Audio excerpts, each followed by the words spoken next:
palavra que eu vou trazer hoje aqui para vocês diz respeito a ser guiado pelo Espírito Santo, totalmente coerente com a natureza do culto que temos aqui hoje, certo? E esse é um assunto que eu meditei durante muito tempo, e eu trouxe ele hoje porque houveram muitas fases da minha caminhada onde eu me encontrei tendo certos tipos de pensamento, certas lutas internas, quando a situação estava difícil ou quando estava fácil, seja qual for o contexto, onde eu me perguntava se eu estava realmente indo na direção certa, não é? Se eu estava realmente ouvindo a voz de Deus, sendo guiado por Ele.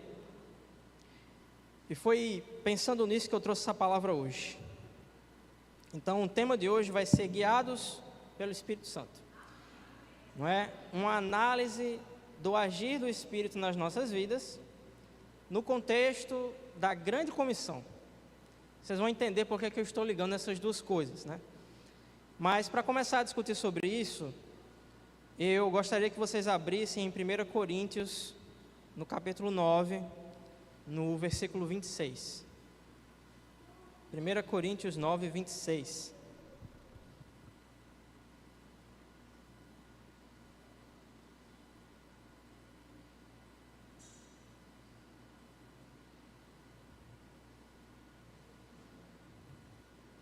Amém? Então, nessa passagem, no 26, do 26 ao 27, a Escritura diz o seguinte: sendo assim, não corro como quem corre sem alvo, e não luto como quem esmurra o ar, mas esmurro o meu corpo e faço dele meu escravo, para que, depois de ter pregado aos outros, eu mesmo não venha a ser reprovado. Por que eu trouxe essa passagem aqui para começar a pregação de hoje? Porque nesse assunto que Paulo está tratando aqui no capítulo 9, né, se você ler um pouquinho entre os capítulos 8 e o capítulo 10 de 1 Coríntios, Paulo está falando sobre um assunto que é abdicar da sua liberdade para a edificação da igreja e para alcançar outras vidas, né? Ele está falando sobre isso. Então ele vai tratar no capítulo 8 sobre alimentos sacrificados a ídolos, ele vai falar aqui no capítulo 9 sobre isso, no capítulo 10 ele vai terminar o capítulo falando que ele buscava agradar a todos de todas as formas para que fossem salvos, certo? Mas o motivo que eu estou trazendo essa passagem aqui é para ressaltar a importância de entender com clareza quais são os seus objetivos, qual é a sua missão, quem é você, por que você está aqui e o que é que você tem que fazer. O cristão, ele precisa passar o tempo todo por diversas tribulações e perseguições para que ele possa entrar no reino de Deus. Isso vai estar lá em Atos, né? O que Paulo falava às igrejas. Então, como é que a gente consegue passar por todas essas coisas sem acabar desanimando ou se distraindo, não é? O justo, ele vai viver pela fé. Mas como é que você pode viver pela fé se você não compreende claramente o porquê que você vive e porquê você faz as coisas que faz? Como é que você pode confiar na palavra de Deus se mesmo entendendo, quando você consegue entender, você não decide o que você quer? E é pensando nisso que eu tenho concluído que há certas razões, duas que eu irei trazer aqui, que são primárias e que precisamos entender com muita clareza, né? E muitas vezes essas duas questões que eu vou trazer aqui, elas são causa de desânimos, frustrações e crises que temos na fé, não é? Então, o primeiro ponto que eu gostaria de trazer aqui é: decida o que você quer. Decida o que você quer. Lá em Tiago, abram aí por favor, em Tiago no capítulo 1, no versículo 2. Nós vamos ler do versículo 2 ao versículo 8. Versículo 2 ao versículo 8. Olha só o que a Escritura vai dizer para a gente. Meus irmãos, considere motivo de grande alegria o fato de passarem por diversas provações, pois vocês sabem que a prova da sua fé produz perseverança, e a perseverança deve ter ação completa, a fim de que vocês sejam maduros e íntegros, sem lhes faltar coisa alguma. Se algum de vocês tem falta de sabedoria, peça a Deus, que a todos dá livremente de boa vontade, e lhe será concedida. Peça, porém, com fé, sem duvidar, pois aquele que duvida é semelhante à onda do mar, que é levada e agitada pelo vento. Não pense tal homem que receberá coisa alguma do Senhor. É alguém que tem mente dividida e é instável em tudo o que faz. Então, primeiramente, vamos entender um pouco esse texto. Quando eu li esse texto, nas primeiras vezes que li a Bíblia, eu ficava me perguntando o seguinte: quem em sua sã consciência vai chegar diante de Deus pedindo sabedoria para Ele e achando que Ele não quer dar? Quem é que vai pensar um negócio desse? Não faz sentido para mim. Se você for olhar, por exemplo, em Provérbios, um livro que, até mesmo pelos que são ateus, pelos que são do mundo, é reconhecido como um livro de profunda sabedoria, você vai ver que lá no capítulo 4, no versículo 7, ele vai dizer que a sabedoria é suprema. A sabedoria é a coisa mais importante que existe. Você tem que usar todos os seus recursos para adquirir entendimento. Então, o mundo sabe que sabedoria é importante. Então, por que que algumas pessoas que estavam passando por problemas, por provações, iam pedir sabedoria a Deus, elas tinham dificuldade na hora de pedir sabedoria a Deus? E eu ficava pensando sobre isso não faz nenhum sentido. Até que eu percebi, no próprio livro de Tiago, a resposta para essa pergunta. Então, se vocês abrirem ali em Tiago, no capítulo 4, no versículo 16.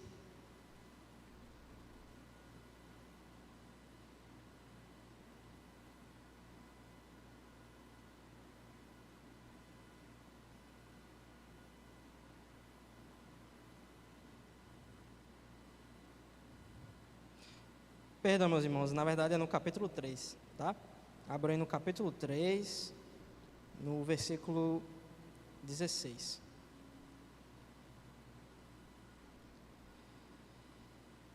Ele vai dizer o seguinte: pois onde há inveja e ambição egoísta, há confusão e toda espécie de males. Se você for para o 17, ele vai dizer: no entanto, a sabedoria que vem do alto, ou a sabedoria celestial, antes de tudo, é pura, depois pacífica, amável, compreensiva ou razoável, cheia de misericórdia e de bons frutos, é imparcial e é sincera. O fruto da justiça é semeado em paz pelos pacificadores. Então, quando você lê o contexto do capítulo 3, Paulo está fazendo diferença entre dois tipos de sabedoria: a sabedoria terrena, carnal, sensual e demoníaca, e a sabedoria que vem dos céus. E aí eu consegui entender, porque na verdade está muito claro. E aí o que eu quero falar sobre você decidir o que você quer. Muitas vezes, na nossa caminhada cristã, nós queremos ouvir a voz do Espírito de Deus, nós queremos seguir a missão de Deus para nossas vidas, mas a gente não decidiu o que a gente quer. Então, mesmo que Deus fale com você, você não vai ouvir. O que é que eu quero dizer com isso? Se você for ler o Sermão do Monte, lá em Mateus capítulo 5 e no capítulo 6, você vai ver Jesus ele trazer basicamente um resumo da justiça que é apresentada na nova aliança, da lei de Cristo. Então você vai ver Jesus dizer coisas que na lei ainda não eram exigidas do povo dele. Por exemplo, se alguém ferir a sua face, ofereça outra. Se alguém ferir a sua face, ofereça outra. O que é que isso quer dizer na prática? Quer dizer que o cristão ele não pode se defender? Não, está falando sobre ferir a honra. Ferir a honra. E aí eu comecei a entender que muitas das situações, provações, diga-se aqui no contexto de Tiago capítulo 1, que foi o que a gente leu, muitas das provações e tribulações que nós passamos por falta de sabedoria. Só que aí a gente chega na frente de Deus pedindo por sabedoria. Aí Deus fala assim: bom, a sabedoria que eu tenho para lhe dar, você não quer. Porque às vezes o Espírito de Deus vai dizer para você: oferece a tua outra face. Não resista ao perverso, dê a quem pede. Se alguém mandar você caminhar 1 milha, 1 quilômetro, ande 2, ande o dobro. E aí na missão de Deus, e nós vamos abordar isso sobre essa grande missão que nós temos no segundo ponto que eu vou trazer aqui, que é sobre a compreensão. A gente vai ver que para você se manter nessa missão e ser guiado por Deus, porque você não tem como ser guiado por Deus fora da missão, certo? Para você conseguir fazer isso, você vai ter que primeiro tomar essa decisão.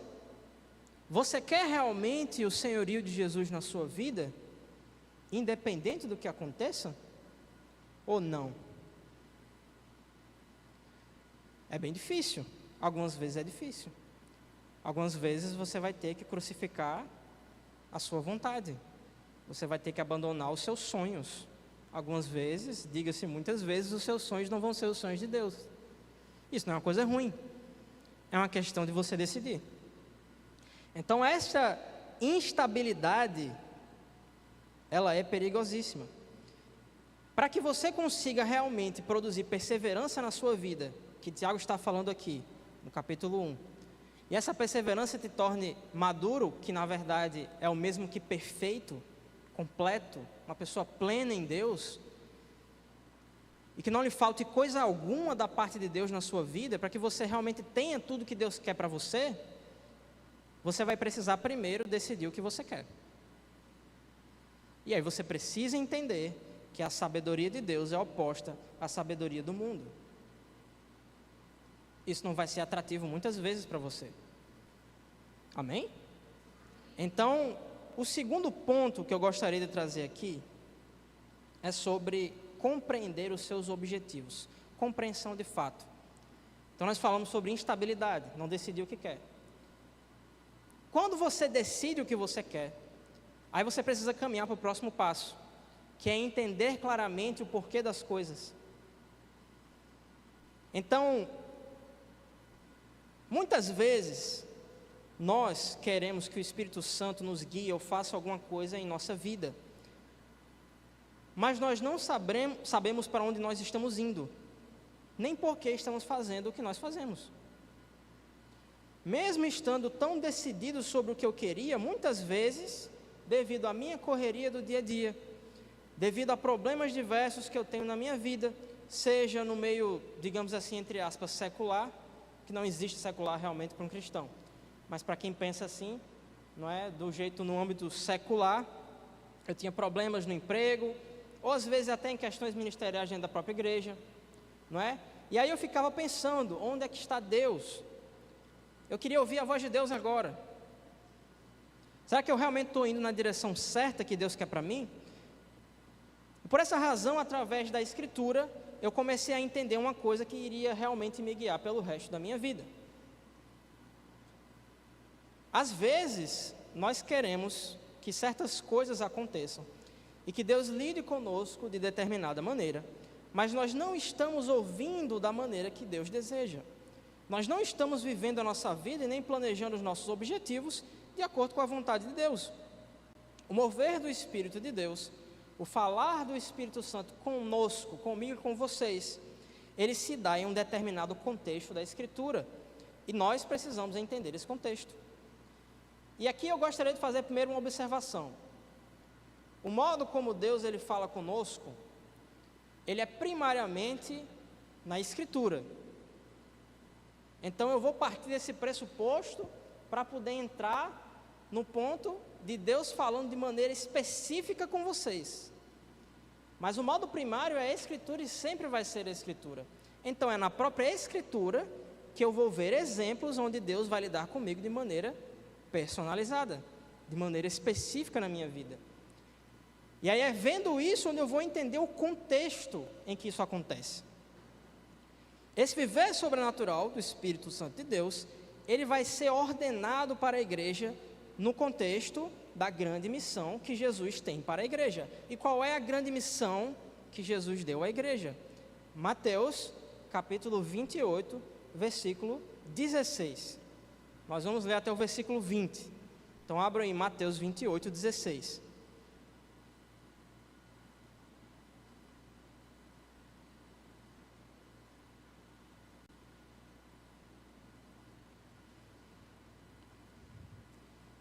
Já estamos no final do Evangelho de Mateus aqui. Jesus já havia ressuscitado. E aí a Escritura vai dizer o seguinte para a gente. Os 11 discípulos foram para a Galileia, ao monte que Jesus lhes indicara. Quando o viram, o adoraram. Alguns, porém, duvidaram. Então Jesus se aproximou deles e lhes disse: Toda a autoridade me foi dada nos céus e na terra. Portanto, vão e façam discípulos de todas as nações, batizando-os em nome do Pai, do Filho e do Espírito Santo, ensinando-os a obedecer a tudo que eu ordenei a vocês, e eu estarei sempre com vocês até o fim dos tempos. Às vezes, quando a gente lê essa passagem, eu acho que a gente deixa de perceber algumas coisas que são muito simples, mas são muito poderosas. Quando Jesus aparece para os discípulos, ele aparece começando a falar o seguinte: toda a autoridade me foi dada nos céus e na terra. Aí eu fico pensando, você deveria pensar aí também, Jesus falou isso por quê? Ele falou isso para se mostrar? Não. E aí você vai entender que Jesus, ele declara essa autoridade máxima que ele tem sobre todas as coisas, e ele usa um portanto. Então, na verdade, o que vem depois do portanto é a razão pela qual ele declara sua autoridade. Ele vai dizer: vão e façam discípulos de todas as nações, batizando-os e ensinando a obedecer. O contexto em que a autoridade de Cristo é dada é o contexto da grande comissão. Então, a primeira coisa que a gente tem que ter em mente na nossa vida cristã é que, se você quer ver o poder de Deus atuar na sua vida, você precisa estar no contexto da missão que Jesus deu a toda a igreja. E isso faz toda a diferença.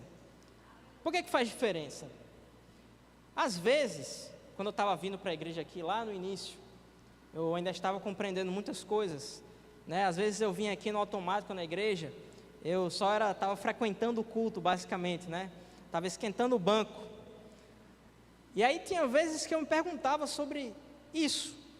Eu queria ouvir Deus falar comigo agora. Sei lá, vai na casa de fulaninho falar tal coisa para alguém. Às vezes a gente quer fazer isso, né? Amém? Quem nunca? A gente vê essas histórias na escritura, né? O pastor Ricardo ali é profeta, ele sabe. Às vezes a gente quer isso aí. E aí eu ficava me perguntando: mas por que eu não estou conseguindo escutar? O que é que eu preciso fazer? E aí a escritura, ela vai dizer o que para você? Qual é a sua missão? O que é que você está fazendo para Jesus agora? Se tivesse que perguntar o que é que Deus tem para a sua vida, qual é o seu chamado, você saberia responder? O pastor Tasso fala aqui: se você não sabe o seu chamado, eu sei seu chamado. É anunciar o evangelho e fazer discípulos. É o que está na grande comissão. É claro que existe um chamado específico.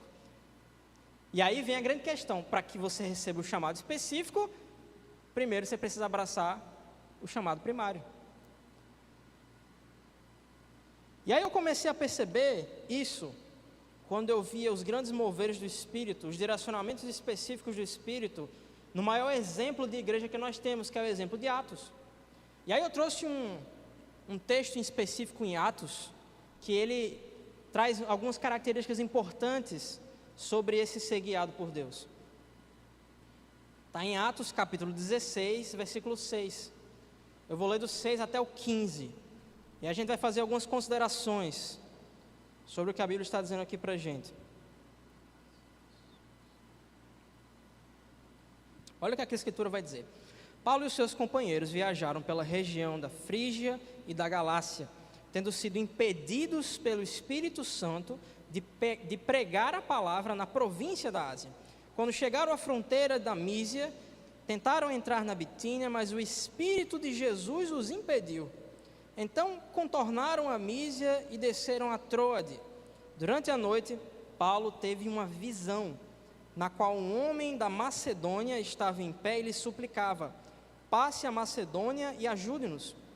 Depois que Paulo teve essa visão, preparamos-nos imediatamente para partir a Macedônia, concluindo que Deus nos tinha chamado para lhes pregar o Evangelho. 11. Partindo de Troade, navegamos diretamente a Samotrácia e no dia seguinte a Neápolis. Dali fomos a Filipos, na Macedônia, que é colônia romana e a principal cidade daquele distrito, onde ficamos vários dias. No sábado, saímos da cidade, fomos pela beira do rio, onde esperávamos encontrar um lugar de oração. Sentamos-nos e começamos a conversar com as mulheres que haviam se reunido ali. Uma das que ouviam era uma mulher temente a Deus chamada Lídia, vendedora de tecido de púrpura, da cidade de Tiatira. O Senhor abriu o seu coração para entender a mensagem de Paulo. Tendo sido batizada, bem como os da sua casa, ela nos convidou dizendo: se os senhores me consideram crente no Senhor, venham ficar na minha casa, e nos convenceu. Eu vou parar por aqui. Algumas coisas são interessantes de se perceber.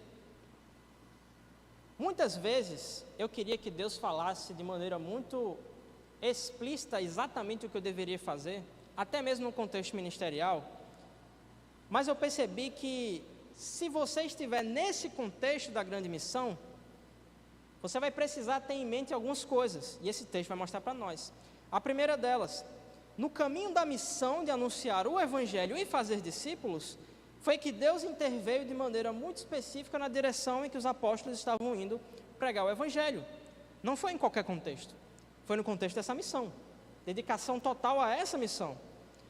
A segunda coisa que nós podemos perceber é que mesmo Deus, ele tendo intervido, há um momento em que Paulo ele vai ter um sonho, mas o sonho em si, ele não fica um atestado. Deus não aparece ele em glória, como quando ele viu Jesus e diz: vai naquela direção. Ele tem um sonho com um homem pedindo uma coisa a ele. E aí a Escritura vai dizer que eles vão o quê? Eles vão concluir. Eles vão concluir que eles deveriam ir naquela direção. Às vezes, Deus ele vai dar um direcionamento para você, mas ele não vai ser tão específico assim. E aí você vai precisar buscar a resposta. Algumas vezes eu chego para Deus pedindo orientação em minhas questões ministeriais, e eu não recebo uma coisa exata, precisa e específica para aquilo ali. Mas às vezes Deus manda uma passagem da Escritura. Aí eu leio, aí eu medito, aí eu oro, eu considero, e aí eu tomo a minha decisão. Nós precisamos ter isso em mente. Terceira coisa: mesmo sendo direcionados por Deus, a mudar de rota, concluindo que eles tinham que ir naquela outra direção, foi necessário o quê? Tempo. Foi necessário tempo. Tempo de concluir toda a viagem até o local. Depois de chegar no local, passar dias. Depois de dias, provavelmente, avaliando o local onde eles estavam, orando e buscando a Deus, é que eles foram passar na praia, esperando que ia encontrar alguma coisa. E aí, depois que eles encontraram, é que eles foram obedecer, mais uma vez, ao chamado. Foram pregar a palavra. Aí Deus cooperou com a pregação de Paulo, abriu o entendimento da moça para ela entender a palavra, e ela foi salva. Aí você só começa a ver o mover de Deus, mesmo tendo sido guiado por uma visão ou direcionamento, você começa a ver esse mover depois de muito tempo. Dias, às vezes meses, às vezes anos. Mas o importante e o ponto em comum é o quê? A missão. A missão é o ponto importante. Nisso eles nunca fraquejaram. Disso eles nunca desistiram. Nós temos que estar sempre nos lembrando disso. Muitos de nós queremos entender o que nós deveríamos estar fazendo, seja no contexto eclesiástico, seja no contexto familiar ou profissional, mas você não tem iniciativa de olhar para a palavra de Deus e ver quais os objetivos que você tem nela. Você ignora completamente as missões primárias do Espírito Santo. E eu queria trazer isso aqui com base no texto em João 16 e em João 14. Vocês não precisam abrir lá, porque senão vai demorar. Mas leiam lá entre João, capítulo 14 de João, capítulo 16, porque é nesses dois capítulos que ele vai falar sobre o Espírito Santo e o que é que ele vinha fazer. É nesse capítulo que ele vai falar sobre qual era o objetivo do Espírito Santo com você. E aí, primeiro, ele vai falar sobre o quê? O conselheiro, o Espírito Santo, que o Pai vai enviar meu nome, vai ensinar todas as coisas e lembrar você de tudo que eu disse. Aí entra a grande questão: como é que Deus vai te ensinar se você não tomou a sua decisão? Que foi o que eu falei primeiro. E como é que Ele vai lembrar do que você não sabe, se você não estuda a palavra? Inclusive, a gente fala aqui que temos 2 cultos, do Espírito da Palavra de Deus, exatamente por isso. Você não pode entender o Espírito Santo de Deus se você não conhece a palavra. É por isso que, inclusive, nesse culto do Espírito Santo, a gente está usando a palavra. Então, entenda o objetivo. Primeiro objetivo, você tem que entender a vontade de Deus. O Espírito Santo veio para lhe ensinar. Você entendendo, aí ele vai conseguir te lembrar. Aí você parte para a segunda etapa. João 16, 7, né? Não preciso abrir, mas ele vai dizer o seguinte, que quando o Espírito Santo ele vier, ele vai convencer o mundo do pecado, da justiça e do juízo. Ele vai trazer convencimento, a gente viu isso na prática. Entendendo, tomando a decisão, entendendo qual é o teu objetivo, andando nesse objetivo, o Espírito Santo vai chegar para aquela moça ali em Atos e vai convencer do pecado, da justiça e do juízo.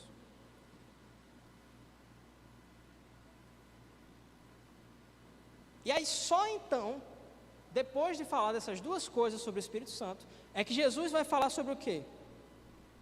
Tenho ainda muito que lhes dizer agora, mas vocês não conseguem suportar. Aí ele vai dizer o seguinte: quando o Espírito da verdade vier, ele os guiará a toda a verdade. Então primeiro você entende a sua missão, você toma a sua decisão, compreende o seu objetivo. Aí você anda nesse objetivo, comprova o poder de Deus em alcançar a vida das pessoas, e então Deus começa a guiar você nas coisas profundas. O pastor Frank falou, leva águas mais profundas. Para que você tenha condições de caminhar para esse lugar, você precisa obedecer a isso. É só então, entendendo essas coisas, é que nós temos condições de caminhar para a maturidade no que diz respeito a ouvir ao Espírito de Deus e ser guiado por Ele. Você precisa começar a raciocinar como Ele. Ah, eu estou em crise, eu não sei o que eu deveria fazer da minha vida. Você está anunciando o Evangelho? Se você está anunciando o Evangelho, você está fazendo discípulos? Que é o que a gente tem falado esse ano aqui com muita força, né? O pastor Ricardo fala muito sobre isso. Fazer discípulos. A segunda parte da grande comissão. Você está discipulando pessoas, e discipulado não é o que, por exemplo, eu faço aqui quando a gente tem o nosso curso bíblico às 16. Isso não é discipulado, isso é uma aula. Não é também isso aqui que eu estou fazendo no púlpito. Discipulado é você adotar. Adota o sujeito, coloca ele na mesa com você, igual Jesus fez com os apóstolos. Aí você tem condição de formar Cristo neles. Então você está fazendo isso? Né? Tire a visão da sua própria crise, tire a visão de sua própria incredulidade agora, do que você está sentindo, e coloque a sua cabeça na Escritura, e veja o que o Senhor está dizendo que é mais importante.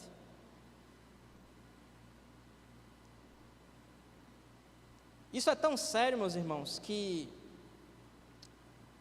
não ter essas coisas em mente é motivo para muitos de nós sermos destruídos.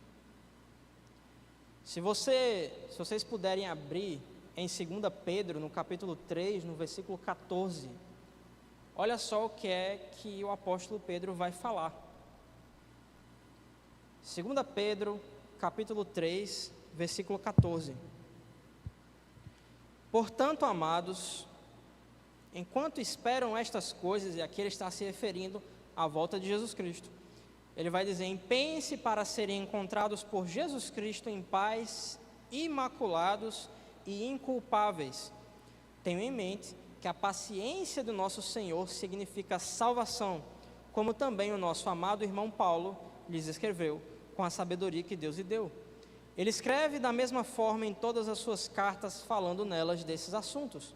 As suas cartas contêm algumas coisas de difícil compreensão, as quais, e aí perceba isso aqui que ele vai falar, os ignorantes e os instáveis torcem, como também o fazem com as demais escrituras, para a própria destruição deles.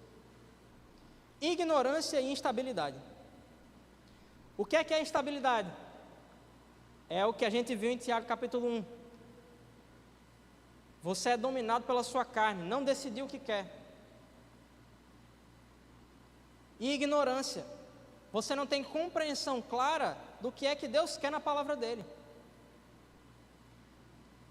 Por falta dessa compreensão da missão que temos, de qual o objetivo que temos, muitas pessoas têm torcido a palavra de Deus nos dias de hoje. A gente tem visto pessoas defenderem os desigrejados, né? As pessoas que saem da congregação. Qual o objetivo de você congregar? Já para pensar nisso? No contexto da grande comissão?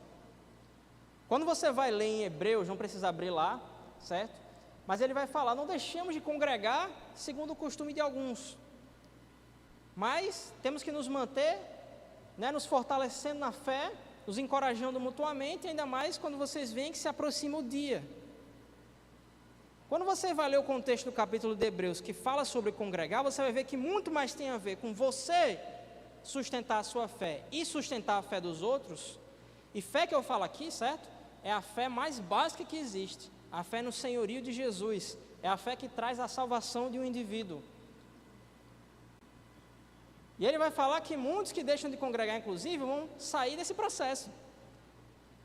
E aí logo depois de falar isso, ele vai dizer o quê? Que se você volta a pecar, tendo sido liberto disso uma vez, você vai ser digno de grande condenação. Então congregar não é, como algumas vezes nós falamos aqui em cima, não é tocar um instrumento, não é sentar nesse banco, não é você limpar o chão, não é você ficar ali no boas-vindas. Congregar na igreja é sobre a sua fé ser aperfeiçoada. Se o seu objetivo quando você vem para a igreja não é esse, nesse contexto da grande comissão, você tem que ser discípulo de Jesus, você tem que fazer discípulos. Você vai usar o momento da congregação para te impulsionar nisso. Se você não tem essa mentalidade quando você vem para a igreja, você está vindo pelo objetivo errado. Aí adivinha só o que é que vai acontecer? Você vai ficar perdido. Por que você quer dons espirituais? Às vezes eu queria, né? Ah, Jesus, eu quero ver fogo na minha mão.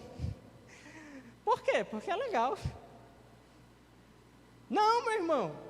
A palavra está dizendo lá em 1 Coríntios 12, 1 Coríntios 14, que os dons espirituais, eles existem para quê? Para a edificação do corpo. Grande comissão. Discípulos de Jesus Cristo. Você profetiza para quê? Para você ser espiritual? Não. Você profetiza para você ser cheio do mistério? Não. Você profetiza, como está escrito em 1 Coríntios 14, para edificar a igreja, consolar, exortar. Você não profetiza para humilhar os outros. Por que é que você fala em línguas estranhas? Falando de um assunto mais pentecostal, por que você fala em línguas estranhas? Se você está na congregação, a Escritura vai dizer, para edificar os outros. Se houver quem interprete. Se não, fale você sozinho com Deus. Edificar os outros. Se for só você e Deus, é para quê? Para a sua edificação. Para você ser melhor discípulo de Jesus Cristo. Por que é que você quer ministério na igreja? Por que é que você quer ser apóstolo, evangelista, profeta, pastor, mestre? Você sabe para que serve isso? Grande comissão. Efésios capítulo 4, ele vai dizer o seguinte: essas coisas, esses ministérios, esses 5 ministérios que ele vai ordenar para a sua igreja, eles servem para preparar os santos para a obra do ministério. O que isso significa? Significa que se eu estiver aqui pregando para vocês na função de mestre, isso é para que vocês, quando saírem daqui, tenham condições de ensinar os outros a obedecer às coisas que Jesus ordenou. É para isso que serve. O pastor aqui, né, o pastor Ricardo, o pastor Franco, o pastor Josias, o pastor Tasso, o pastor dentro da igreja, ele serve para quê? Preparar os santos para a obra do ministério. Porque quando você for discipular uma pessoa lá fora, você também vai ter que ser pastor dela. Aí você tem que cuidar da vida dela. É para isso que você serve. Se o cara é evangelista, ele serve para quê? Grande comissão. Quando ele vem aqui na igreja e ensinar as pessoas sobre evangelismo, quando elas saírem ali fora, quando elas tiverem que cumprir o ID e anunciar o evangelho, elas vão fazer preparadas pelos ministérios que foram ordenados pela igreja, para a igreja. Amém? Então, tenhamos sempre isso em mente. Precisamos entender o porquê das coisas. Precisamos entender o que é mais importante. Qual é a sua missão? Você está aqui por quê? Se você não tiver isso em mente, não vai fazer sentido para você. Sofrer não vai fazer sentido para você. Porque não vai ter lógica. Dar a outra face não vai fazer sentido para você. Amém? Só assim nós temos que ir lá fora, para o mundo, e viver a missão. Então é isso, o louvor pode subir. Vamos orar. Pai, em nome de Jesus, eu agradeço ao Senhor pela Tua palavra, Deus. Eu agradeço, Espírito Santo, porque o Senhor nos conduz a toda a verdade da palavra, Deus. Eu oro para que o Senhor possa nos fazer compreender a Tua vontade, aquilo que é mais importante, os Teus objetivos, Senhor, para as nossas vidas, tanto os objetivos gerais, como os objetivos específicos, que o Senhor possa nos direcionar em todas as coisas de acordo com os Seus objetivos, Senhor. Em nome de Jesus, que possa trazer compreensão cada vez mais profunda da Tua palavra para todos nós que estamos aqui, para todos aqueles que estão assistindo, Senhor. Guarda, Senhor, as nossas vidas do desânimo, Pai. Guarda as nossas vidas do escândalo, Pai. E tudo aquilo que tira o foco da missão que o Senhor nos deu. Em nome de Jesus, é assim que eu oro e agradeço, Pai. Amém.